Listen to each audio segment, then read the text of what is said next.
Hello, everyone. Welcome to Org 612, Nonprofit Executive Leadership and Board Development. This is week one, and my name is Charles McElveen, and welcome to the course. First thing is that really this course is broken down into two large segments. And the first segment, you're going to find that in weeks 1 through 3. And that's going to focus on your executive leadership team. Now that's going to culminate in week 3 with the executive leadership training guide that you're going to create. Now the second big piece of the course is going to be part 2, and that's going to be weeks 4 through 8. And what we're going to cover there is all about the nonprofit board. So that's going to culminate in a board manual that you will deliver in week 8. So really these two huge projects that you have with other assignments along the way. Now there's a couple things I want to bring your attention to. And the first thing is, your tips for completing assignments. Now, the first thing is make sure you read the assignment really carefully. There's going to be specific questions that we're going to be looking for you to answer. So make sure you answer those. If you don't answer the questions, you won't be able to get credit for your responses. And I hope that makes sense, but that's the way it works. One way you can do that is you can copy the questions, whether it be form or assignment questions, over to a Word document, and then just insert space between each question and then answer the question, and then you can paste it back up into the forum. Or the assignment. That may be one way for you to approach that. The other thing I want to tell you about that is, I love this word, it's called concision. And what that means is the practice of being concise.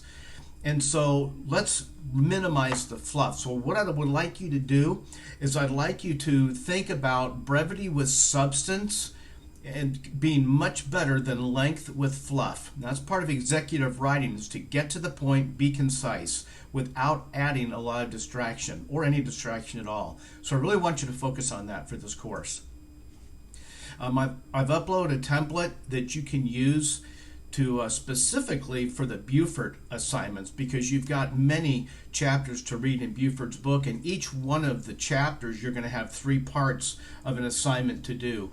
So make sure you pay attention to those 3 parts and answer those questions in full. Let's see here. There's been, as far as assignments, there's been a change in how we do the forums. And what we want you to do with the forums is we want you to have the first post up by Thursday, and then the second, or the responses rather, up no later than Sunday. And the reason we're doing that is because it doesn't give you any time to interact with any of the other posts if you're doing your initial post on a Sunday. So again, make sure you get your initial post up by Thursday evening, and then your subsequent forum postings up by Sunday. Remember, there is a late policy. Once you're a week late, you lose a half a letter grade. You're more than a week late to 2 weeks, you're going to get a full letter grade deduction. Anything more than 2 weeks late, you will receive a 0 or an F for that assignment. Now, there are exceptions to that.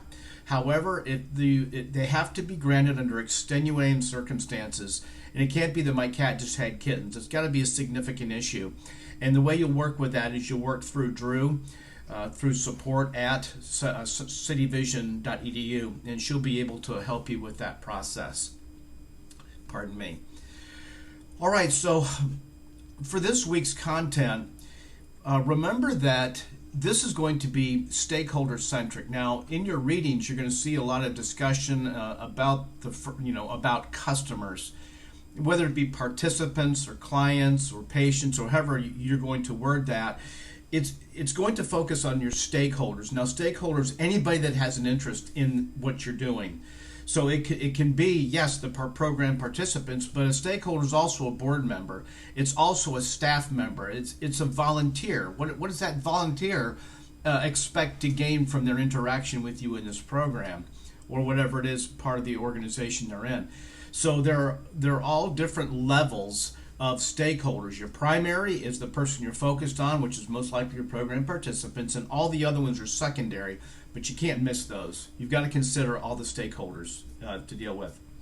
All right, that's it for this week. If you have any questions, please reach out to me or to Jody Veller, your other professor. Jody's got an extremely deep and broad background in nonprofit, everything being from program directors to the CEO, executive director, board member. So Jody's got quite a skill set. So feel free to reach out to either one of us if you have any questions. And that's it. I wish you well, and I'll see you next week.